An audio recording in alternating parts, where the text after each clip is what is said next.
Deməli dostlar, dediyim kimi düyməni sıxıb saxlayan zaman cihaz işlək hala gəlir. Deməli Nokia'nın Score modellərində düyməni sıxıb saxlamalısınız, cihaz işlək hala gəlməlidir. Cihazı istifadə edə bilməyənlər üçün bu videonu çəkirəm. İlk öncə nə etmək lazımdır? İlk öncə biz cihazı sıfırlayacağıq. Yəni bu mütləqdir, çünki bunu hər kəs bacarmalıdır. Yəni adam şəkli üzərində saxlayıb bu düyməni sıxıb saxlayacağıq.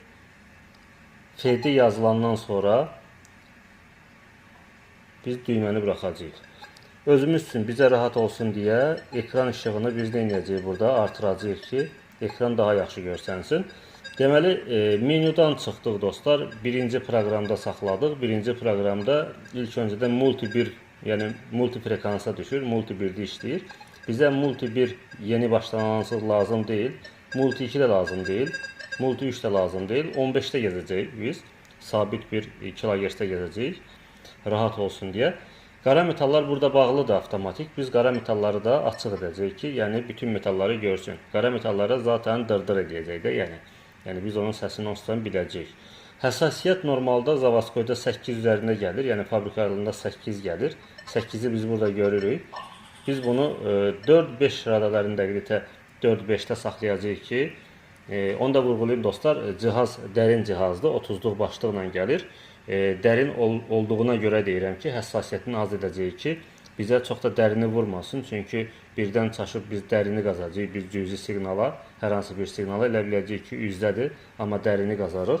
Ona görə də nə etmək lazımdır? İlk başlanğıc üçün, yəni 4-5 səviyyəsində gəzəcəyik biz. 4-5 səviyyəsində gəzəcəyik. 15 frekansda işləyəcək, rahat olacaq işlətməyi. Bir də nastroyka tuşuna girəcək dostlar. Nastroyka tuşunda, yəni menu tuşunda bu sürət var, gördüyünüz kimi.